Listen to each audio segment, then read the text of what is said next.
안녕하십니까. 세상 읽어주는 남자 이상훈입니다. 오늘은 인텔 로드맵이 허물어진다는 주제로 한 말씀 드리겠습니다. 최근 인텔이 중요한 발표를 은근슬쩍 했습니다.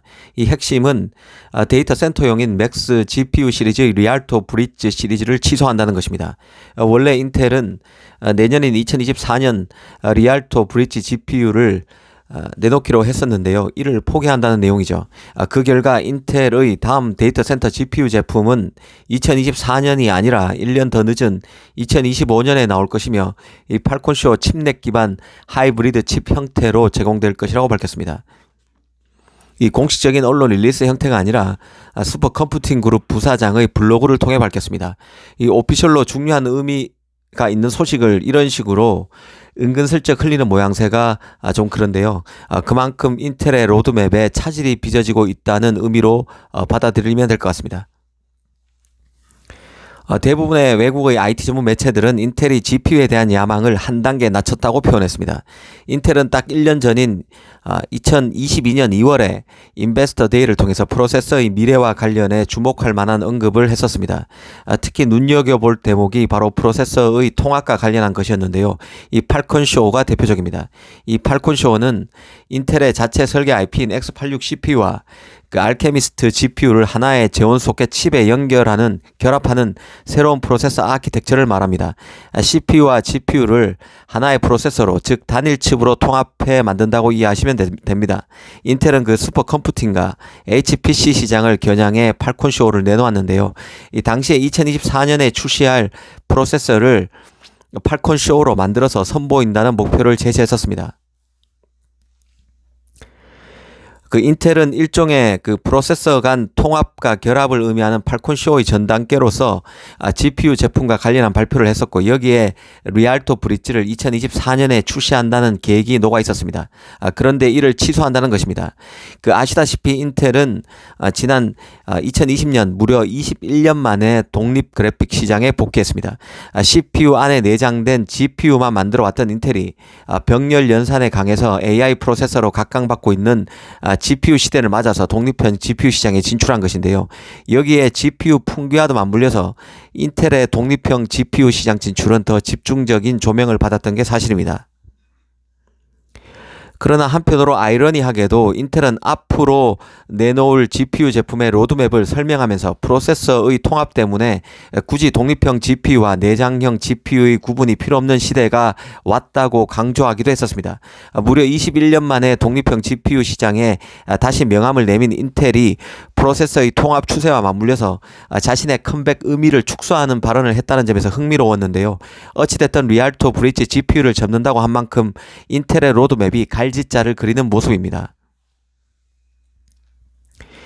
1년 전 그 계획대로라면 HPC에 초점을 맞춘 팔콘쇼 XPU는 슈퍼컴퓨팅 애플리케이션을 위해 설계됐고 GPU와 CPU 기술을 하나의 칩 패키지로 병합하는 것입니다. 하지만 블로그에 밝힌 대로 인텔은 이제 2025년에 GPU 전용 아키텍처로 팔콘쇼를 첫 출시하게 됩니다. 이는 인텔의 경쟁사인 AMD 및 엔비디아 제품에 대한 인텔의 포지셔닝이 심각한 영향을 받는다는 것을 의미한다고 봐야 합니다. 하지만 이런 인텔의 결정에 대해서 도약을 위한 일부 후퇴라는 분석을 내놓는 사람들도 있습니다. 이 팔콘쇼가 리알토 브릿지 다음에 나오기로 돼 있었지만 이번 번복을 통해서 팔콘쇼로 직접 인텔이 뛰어드는 전략을 선택했다는 것입니다. 이들은 그 점진적인 업데이트가 있는 제품을 인텔이 취소함으로써 로드맵을 가속화하고 있다고 말하고 있습니다. 인텔은 이미 2020년에 다양한 프로세서를 통합하는 XPU 프로젝트를 대내외에 공개한 바 있습니다. CPU, GPU, FPGA 등을 합친 솔루션이 바로 XPU죠. 인텔의 경쟁사들도 이 프로세서를 통합하려는 움직임을 보이고 있습니다. GPU 최강자 엔비디아만 해도 이번에 ARM 인수에 실패했었지만 CPU 시장에 무척 공을 들이고 있습니다. 당장 그 ARM 기반의 서버 CPU인 그레이스를 선보였죠. 이는 전체 프로세서 생태계를 통합해야만 프로세서 경쟁에서 승산이 있다는 판단에 따른 것입니다.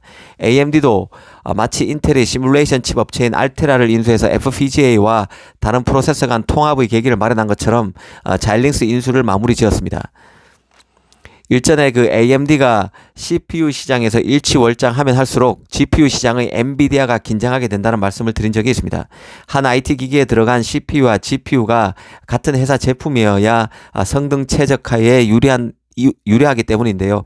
AMD 입장에서는 CPU에서 인텔을 바짝 추격할 만큼 점유율을 끌어올린 다음 자신의 GPU를 팔면서도 자신의 CPU 제품과 가장 잘 어울리는 최적화된 GPU라는 식으로 마케팅 포인트를 살려나가면 GPU 시장에서도 선전할 수 있다는 뜻입니다.